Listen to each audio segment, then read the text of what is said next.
Hi guys, my name is Tom Antos, and today I thought I would do a little time-lapse tutorial. Now for this tutorial I'm going to be using a motorized slider with a pen and tilt head. This one's from Canova, and it's just basically to add some motion to the time-lapse shots. You definitely do not need to get something like this, but if you want to make your time-lapse shots look a little bit better, it's something you might want to think about investing in.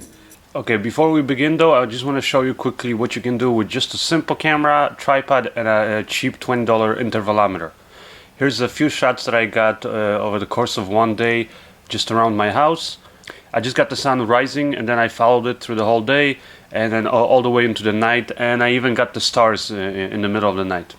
I did this as a test about 5 years ago, and as you can see, you can get some pretty interesting shots just with your camera.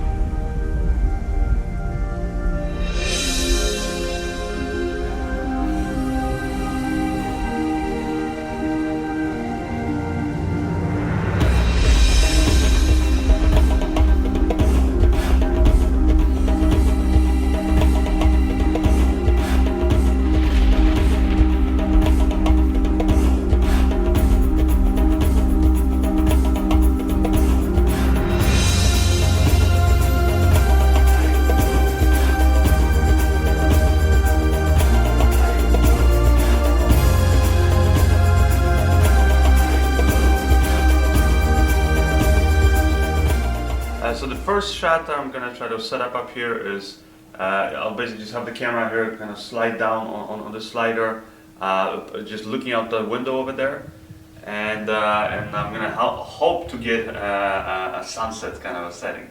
Now it is actually very cloudy today, so I don't know if, how successful it's going to be, but it's just to sort of show you as an example, we'll give it a try. You got to realize that it's sort of in a way like recording video, but instead of recording video, let's say 24 frames per second, to get regular speed, or let's say 60 frames per second, and then playing it back at 24 to get slow motion. You're sort of doing the reverse of that, meaning you're going to record less than 24 frames per second.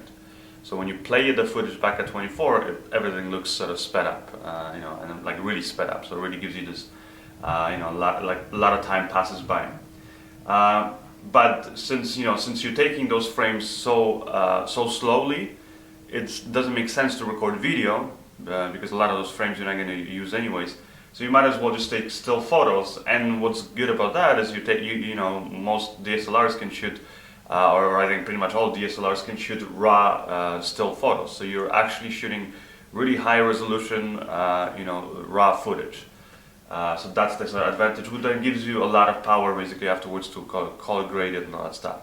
Now, one thing that I didn't know, remember when I was first starting and doing time-lapse myself, is that time-lapse actually takes up a lot of your basically memory cards, and a lot of space on your hard drive, because just basically you're going to end up taking a lot of raw photos at full resolution. I think it's the best option to do it, and I'll tell you afterwards why. But like I said, because you're taking so many photos, you're gonna need a lot of cards, like a lot more than actually you probably end up using ever for a video shoot. Anyway, so the first thing is, let's say we want to, like I said, have the camera start here on the bottom, moving here to the top of the slider, and the whole shot I'm thinking of, I don't know, let's say I wanted the shot to be maybe around 5 seconds. So what you want to do is you want to start off with literally pen and paper. Now you're gonna play. If you gotta also think about how you're gonna play the footage back. But let's say you're playing it back at 24 frames per second, or if you're doing NTSC, 30 frames per second, or PAL 25, then you would do those calculations accordingly. But let's say you're playing it back at 24 frames per second, meaning you gotta multiply that. So 5 seconds times 24 frames equals. And if you want to be accurate, you can just add it up on a calculator. So that's 120 frames. Now I would always advise to sort of give yourself an extra buffer, like a little bit maybe ahead and behind, so maybe like 10 frames ahead and 10 frames behind, just in case, like I said, something goes wrong with the shot, or you thought that was the length you want. So I'll add I'll make this basically into 140 frames per second. I mean 140 frames total. So that's our numbers. That's how many pictures we want to end up here.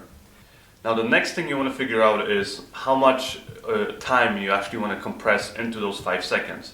So let's say right now, I'm estimating that the sun is going to go down maybe in the next hour. So basically I want to take 1 hour, right, and I want to compress that into 5 seconds of my final shot, which I know is going to be, I want to capture around 140 frames for that. So what you would basically do is you would take 1 hour, but it's better to work in seconds, and one hour has 3,600 seconds. So you would take 3,600 and basically divide it into by 140. And that equals to, let me do quick math here. Okay, so that comes out to about 25.5 seconds basically for each picture that you're going to take. Now, you're never going to be working with like fractions of a second like that for basically, how often you want to take the photo. So I would just kind of round it off. So maybe, let's say we'll just work with 25 second intervals between each shot. So now we know we're going to be taking, again, 140 photos, frames, and with about 25 seconds in between each photo. Now the next thing you want to figure out is the exposure. I would advise not to use basically automatic mode for the exposure. So for example, going shutter or aperture priority or just full auto, simply because if the clouds start rolling in or things like that start happening, your exposure in your shot will drastically keep on changing, and then all you're going to end up with is very kind of a shot that keeps on flickering, which again, there are techniques out there to fix that, but I just found from my experience that it's better to sort of avoid that. So anyway, so the next thing we'll do is we'll sort of figure out our framing here with this camera, and just sort of talk about a little bit more about this Canova slider. It actually allows you, which is kind of cool, allows you 2 modes to operate in. You can use the live motion or the time-lapse motion. So right now we're going to be in the live motion menu. It's a very straightforward menu. It's pretty easy to use. I mean, I've never actually even looked at the manual for this thing. And basically, like right now, I'm in the live mode, and I'm just going to adjust basically where the camera is pointing. So you can see I can rotate the pan and tilt head. Now you can actually use this slider and the pan and tilt, and you can actually use it for live recording, as you can see. The only thing that I didn't know before getting this is that, like you can hear right now, the motors are a little bit louder. Like, they're not horrible, but for example, if you want to have an intimate dialogue scene and have this close to your actors, no way you can use it for that. For music video shoots or things where you don't need audio, it's perfect. And if you want, you can even put this pan and tilt head literally on the end of a crane or something, and you can use it, so to remotely sort of control the rotation and basically where your camera's pointing. But right now we're using it for time lapse, so I'm just going to sort of point it at the window here. I turn on my camera, and once you have your camera there, the framing, make sure your focus is good. And you're pretty much ready to go. Next thing we'll do is I'll go, for example, here to my live mode here on the slider. I can move the slider. Now, like I said, if you want to, you can actually, using this one controller, operate both the sliding motion of the camera and the pan and tilt head at the same time. It's kind of cool. The only thing is you can only do it in one direction. So what you do is you tell the slider how fast you want it to go and in which direction, and then basically you tell it to go, and once the slider starts moving, then you're in control of the pan and tilt head. So this way it's kind of easy to concentrate on one thing. So anyway, so we have our beginning frame here, everything looks good, and the next thing we'll do is basically adjust here our settings. So we'll go to our time lapse here, we'll go to interval move. Now when it comes to the other settings for the pan and tilting. I'm keeping all the settings here on the bottom here on 0. Make sure that the camera doesn't pan and tilt during our move. When it comes to our the camera settings, all the exposure and everything is being controlled in the camera, so I don't have to worry about that. But I did plug in this little cable. That's the cool thing about this Canova slider, is it comes with these cables and they have adapters for every type of camera out there, and it basically plugs into your sort of a remote control there plugs, so that it will automatically trigger the camera for you. So the slider will move this itself, trigger the camera, basically take a photo for you, and then move again, and keep on doing it, until it basically takes all the photos. So now when it comes to the actual here the shot weight, I'm just putting that to 2 seconds because my exposure is actually it's going to be very slow sometimes. So because of that, I want to make sure that the slider basically that it doesn't take the photo and then right away starts moving the slider in case the shutter is still open and I'm still exposing that shot, because it might end up with a blurring shot. So that's the only thing I'll do. So the next thing then you got to figure out is which direction you want it to go, left or right. And then once you do that, then you pick how many millimeters you want the slider to move after each photo. To figure that out, you got to do again a little bit of math. The slider here is marked. You have basically it's in centimeters and actually millimeters too. So basically, we'll just quickly calculate right now more or less how far I want this thing to move for in about 1 hour. So if I want to move the camera almost to the end of the slider there, but not quite, it's going to be 123 centimeters, which is 1,230 millimeters. So we know we want to end up moving, for that 1 hour that we're going to be exposing, 1,230 millimeters. Now we're taking 140 frames during that time. So then what you're going to do again is you're going to divide that by 140 frames. So that comes out to 8.7, but again we'll round it off to basically 8 millimeters. So 8 millimeters we want to be moving between each frame. I'm going to go here to my settings, and the only thing you'll notice is actually the maximum distance that this camera can basically travel in between each shot is 7 millimeters. I wish they've done it where it can go a bit more than that, but that's the setting. So you can go from 1 millimeter to 7 millimeters. That's the only limitation. So we'll actually end up going only 7 millimeters. That means I'm only going to actually end up moving 980 millimeters or 98 centimeters. So that means I'm going to end up somewhere here. So I'm not going to go as far as I want it. So a little bit shorter, but that's okay. I mean, or I could have, like I said, or I could just simply, take more exposures. But right now, yeah, that's a good enough distance. So I'm going to leave at 7 millimeters, and that's it. Once you've done all those calculations, and like I said, you made sure that the exposure you control all of that exposure and the focus in the camera. The slider will just sort of trigger the photos for you. Here we adjust how many frames we want. So again, I'm going to put it to 140, and the interval time is how long we want to wait between each photo that we're taking. So we calculated that before, and that's 25 seconds. So let's make sure we have our settings here, and I always end up taking the raw photos plus also low resolution JPEG photos, so that this way you can quickly preview your time lapse and see if you're liking how it looks or not. Because previewing raw photos on the computer is very slow and all that stuff, so plus they're really big files. And once I'm ready, you can just basically leave the camera, like turn off the live mode and all that stuff, because you want to make sure that your battery in your camera lasts you for at least an hour right now. But like I said, if you just leave the camera in just the camera mode, you don't have the live preview on, then this, on one battery, most DSLRs will last you a few hours. And that's it. You just press start here, and as you can see, it's going to go.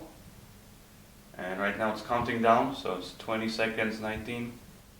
And now it's going to take a photo. And after 2 seconds, it moves 7 millimeters this way.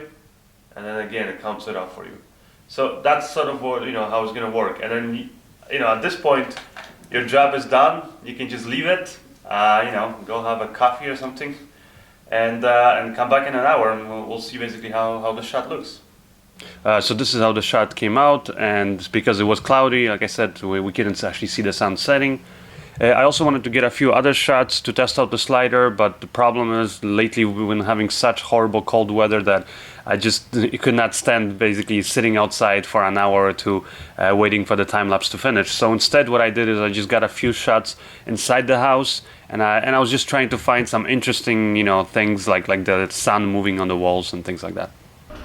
All right, seems to be working. Yeah, I just set it up and it's gonna go to the end of the slider there. It has the automatic stopper, so it should stop when it gets to the end, we'll see. And now we can just go, I don't know, go have some coffee or something. Hard work.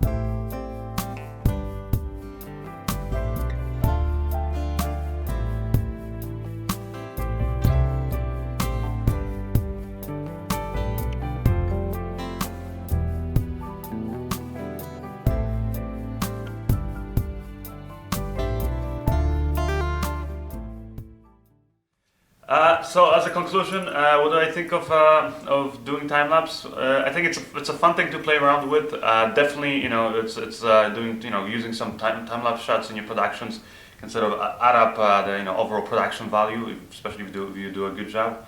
Now time lapse, it's not easy, and also because it takes so long to actually see if you're getting a good shot. It can be sometimes frustrating because, like I said, you think you set up everything correctly. You click start, you walk away from it, and then you come back, like I said, an hour or two later to see that something went wrong with your shot. So that's the only thing that's frustrating, and I guess like anything, you just got to practice to sort of to get better at it. Now, as far as this Kenova slider, I've actually done a nice sort of a review before of the slider itself, and so far I've been very, very happy with the slider itself. Like I said, you can use the slider just operated by hand or like a little crank shaft. But this now, this you see up here, this whole motor and then pan and tilt head. Those are these sort of two upgrades that you can put. Now, if all you really care about is having motorized, slider moves for live recording or, for example, for time lapse, then literally that's all you have to get in this controller. If you want to also be able to pan and tilt, then you would get that as a separate upgrade. Overall, I think Kenova. I'm happy with the products. They make everything it's very well solidly kind of built, well thought out. Sort of one of the things I really like about this whole setup is that you cannot go wrong with connecting the cables. There are a lot of different parts, and like I said, you can configure, take one thing off, or add another. But you really cannot go wrong with connecting on any of the cables because every plug is different size or just has different plug type. So I actually, first time I put this whole thing together, I never even looked at the instructions. I'm just that kind of a person. I don't like to look at instructions, and I would just experiment and plug it in, and whenever the plug fit, I knew that I was good to go. So like I said, it's very solidly built. The pan and tilt head, just like the motor for the slider, are very strong too. They'll support a lot of weight. That's not an issue. Now, one thing I guess that I don't like about it is the noise. As you can hear, if you want to do audio work close to the slider, you're not going to be able to do that. And another thing I wish they've done is that you could sort of program the moves in the controller, and maybe maybe I'll do it with an update in the future. But right now, as of the unit that I'm using, you cannot like program the move in a sense that like, let's say you do one, let's say time-lapse move or live action move, and have the camera sliding and then tilting and panning, and then afterwards just literally click a button and have it repeat that move again. So for example, let's say you do a time-lapse shot and everything is good with your calculation except something happened to ruin your shot. Well, instead of having to reset up the whole slider, if you could just literally click a button and just call up your settings and just have it go to the beginning and do the camera move again, that would be great. Unfortunately, the way it is right now, you can't do it. But for the cost, I guess, and especially if you're using this for time lapse, it is amazing. It's what's cool about their products in general is, like I said, you can just buy the slider. With time, you can sort of reinvest again by upgrading, by putting the slider motor. Then let's say down the line, if you want to buy the pen and tilt head, you do that. They even have other things such as, for example, you can have convert the slider into an actual crane. So you buy another little accessory, and what's cool about that is instead of carrying all this separate equipment for a separate crane, separate pen and tilt head, all this stuff, you're kind of keeping it together as one package. And then later on, you can, for example, even supposedly add a motorized or motion-controlled move for the crane itself. So it's really kind of a cool system that builds on itself, and also that allows you to sort of scale it up as as time goes on, and let's say your production company is doing better, and you have more money to reinvest in your company. So that's what's cool about the system. It's again, like I said, very solidly built, and does the job that it's supposed to do. The controller, like I said, you cannot program the moves to sort of repeat them automatically for you. But as far as just the usability of this, it's very simple menu setting. Again, like I said, I never looked at any manuals for it. Pretty straightforward. You have just literally two buttons here, enter and escape, and then afterwards you have this little joystick for navigating the menus and for controlling the slider and pen and tilt head. So very well thought out, very well built. Also, this whole thing, just like the slider, comes with a really nice, like all these padded cases. So you put all your elements, like here for the controller. This is for the pen and tilt head. So when you're traveling with this stuff, it is, it's well protected. And like I said, it's it's a really cool product. It's not perfect, but we'll see. We'll see where Canova goes with this in the future. So.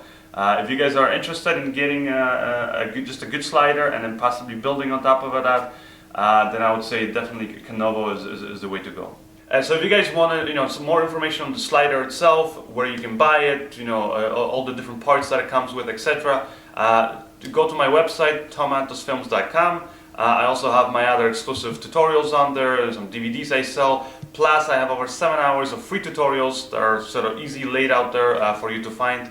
And like I said, if you want to get in contact with me or anything else, you can do that through my website, or as always, you can follow me and contact me through my Facebook and my Twitter. Thank you guys, and see you next time.